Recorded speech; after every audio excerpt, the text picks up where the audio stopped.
Hey guys, welcome back to the AR YouTube channel.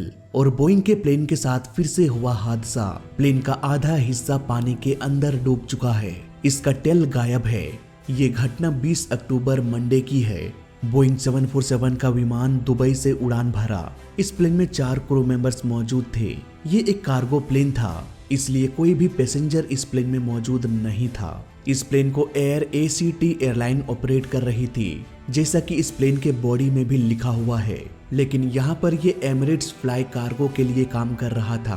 Call sign Emirates Sky Cargo flight 9788। खैर, इस plane को Dubai से Hong Kong international airport जाना था। शाम का समय था जब ये प्लेन हांगकांग पहुंच गया। एटीसी ने कहा कि आप रनवे 07 लेफ्ट में लैंड कर जाइए। अब धीरे धीरे प्लेन रनवे 07 से अलाइन होने लगा। प्लेन में सब कुछ नॉर्मल चल रहा था। किसी भी तरह की कोई टेक्निकल प्रॉब्लम नहीं थी। कुछ देर में प्लेन टच डाउन कर गया। Spoiler, main brake, reverse thrust, सारे ब्रेकिंग सिस्टम एक्टिवेट हो गया ताकि इस प्लेन को अब रोका जा सके। धीरे धीरे प्लेन का स्पीड कम होते हुए 91 किलोमीटर पर आवर हो गई। इसी वक्त प्लेन में कुछ ऐसा हुआ कि अचानक से ये लेफ्ट की ओर मुड़ने लगा। पायलट्स इस बात को समझ नहीं पाए। प्लेन का ये मुड़ना जारी रहा। देखते ही देखते ये रनवे के बाहर चला गया, पर फिर भी ये प्लेन रुका नहीं। ये रनवे समुद्र के किनारे बना है। रनवे के ठीक आगे फेंसिंग की गई है। रनवे के बाहर से एक रोड भी गुजरती है। पलक झपकते ही ये प्लेन फेंसिंग को तोड़ते हुए बाहर निकल गया। ठीक उसी वक्त एयरपोर्ट के बाहर जो रोड है, उसमें एक गाड़ी गुजर रही थी जिसमें 2 ग्राउंड क्रू सवार थे। एक की उम्र 41 साल थी, वहीं दूसरा 30 साल का था। यहाँ पर इत्तेफाक कुछ ऐसा हुआ कि प्लेन ठीक उसी समय फेंसिंग को तोड़ते हुए रोड पर पहुंचा, जब वो गाड़ी ठीक उसी समय उसी रोड से उसी जगह से गुजर रही थी। नतीजा, दोनों के बीच टक्कर हो गई। वो गाड़ी प्लेन के पहिए के बीच कुचला गया। गाड़ी में सवार दोनों ग्राउंड क्रू की मौत हो गई। उधर प्लेन सीधे पानी में चला गया और फाइनली ये रुक गया। प्लेन इतने भयंकर तरीके से पानी में गिरा कि इसका टेल ही टूटकर अलग हो गया। प्लेन का एक स्लाइडिंग राफ्ट डिप्लॉय हो गया, लेकिन दूसरे साइड का राफ्ट किसी वजह से पंचर हो गया। खैर, अच्छी बात यहाँ पर यह थी कि प्लेन किनारे पर ही रुक गया, इसलिए प्लेन पूरी तरह से पानी में नहीं डूबा।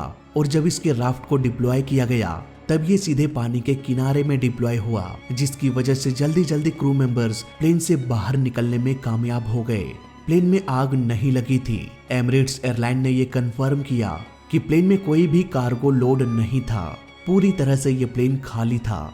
नाउ बात करते हैं कि ये हादसा क्यों हुआ, कैसे हुआ, क्यों ये प्लेन अचानक से लेफ्ट की ओर मुड़ने लगा और दोबारा से ये प्लेन अपने रास्ते में आ नहीं पाया। आइए सब कुछ पता लगाने की कोशिश करते हैं आज के इस वीडियो में। दोस्तों, इस इन्वेस्टिगेशन के पार्ट में मैं जो कुछ भी बताऊंगा वो मेरे रिसर्च के आधार पर होगा। फिलहाल इसका ऑफिशियल रिपोर्ट से कोई भी लेना देना नहीं है, क्योंकि वो रिपोर्ट आएगा 2 साल बाद। दोस्तों, जब ये प्लेन लैंडिंग करने के लिए आया, तब तक प्लेन में कोई भी प्रॉब्लम नहीं थी। दोनों में से किसी भी पायलट ने एटीसी को किसी भी तरह का इमरजेंसी कॉल नहीं किया। एटीसी ने रनवे 07 लेफ्ट में लैंड करने का परमिशन भी दे दिया, तब भी पायलट ने किसी भी तरह की गड़बड़ी की बात नहीं कहा। फ्लाइट रडार के डेटा के अनुसार प्लेन एकदम नॉर्मल लैंडिंग किया, ऑलमोस्ट 620 मीटर तक। इट मीन्स प्लेन को यहाँ तक आने में भी कोई प्रॉब्लम नहीं हुआ होगा। गड़बड़ी इसके अगले 20 सेकंड में हुई।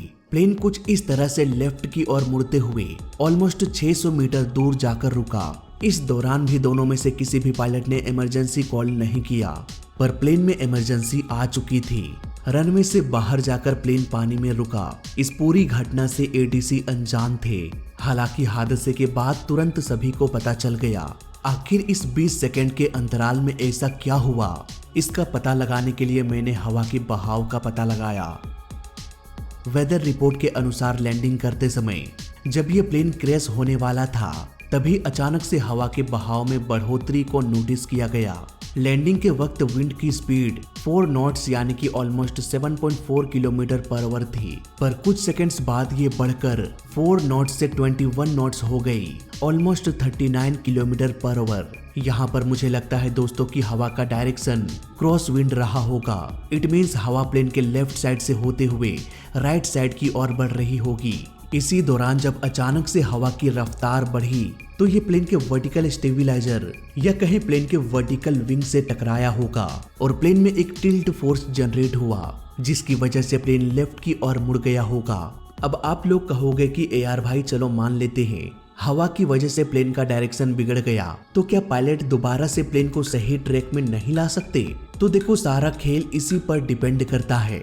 इस कड़ी को अगर हमने सॉल्व कर लिया तो इस हादसे की पूरी मिस्ट्री भी सॉल्व हो जाएगी। ध्यान से समझना, प्लेन को लेफ्ट राइट मोड़ने के लिए टीलर और रडर पेडल का इस्तेमाल किया जाता है। इन दोनों का यूज अलग अलग जगहों पर किया जाता है। रास्ते से भटका हुआ प्लेन वापस से रनवे पर आएगा या नहीं, ये इस बात पर डिपेंड करता है कि पायलट ने इन दोनों में से कौन से कंट्रोल का इस्तेमाल किया। फॉर एग्जाम्पल, जब प्लेन टैक्सिंग कर रहा हो या लैंडिंग के बाद अपने गेट के पास जा रहा हो, तब प्लेन को मोड़ने के लिए इस छोटे से टीलर का इस्तेमाल किया जाता है। इसे हाथों से घुमाकर प्लेन के आगे के पहियों के जरिए प्लेन को मोड़ा जाता है। दूसरे शब्दों में कहें तो टीलर का इस्तेमाल सिर्फ लो स्पीड में किया जाता है। इसका इस्तेमाल कभी भी लैंडिंग और टेक ऑफ के वक्त नहीं किया जाता। वहीं जब प्लेन हाई स्पीड में होता है, जैसे कि लैंडिंग या टेक ऑफ के समय अगर प्लेन ट्रैक से भटक जाता है, तब इस रडर पेडल का इस्तेमाल किया जाता है।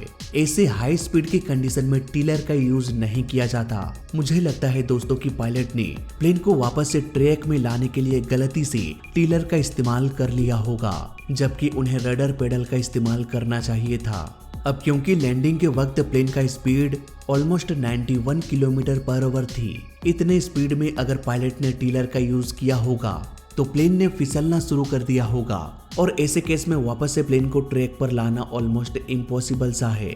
इसलिए यहाँ पर पायलट एरर की भी संभावना हो सकती है। लेकिन इस हादसे का एक दूसरा पहलू टेक्निकल फेलियर भी हो सकता है। देखो, बोइंग का इतिहास पिछले कुछ सालों से ठीक नहीं रहा। कई सारे इश्यूज टाइम पर हमें देखने को मिलता आ रहा है। बोइंग की लापरवाही की वजह से सैकड़ों लोगों की जान जा चुकी है। इसके बावजूद भी बोइंग अपने फेलियर को छुपाने की कोशिश करता है। बात करें स्काई कार्गो की, तो ये प्लेन रनवे पर टचडाउन कर चुका था। प्लेन का व्हील ग्राउंड के कांटेक्ट में था। ऐसे केस में हवा प्लेन के डायरेक्शन को मोड़ दे और कुछ इस तरह से मोड़े कि पायलट उसे कंट्रोल भी ना कर पाए, ऐसा नॉर्मली होता नहीं। इसलिए प्लेन के इंस्ट्रूमेंट्स में भी प्रॉब्लम हो सकती है या फिर पायलट एरर, जैसा कि मैंने पहले बताया।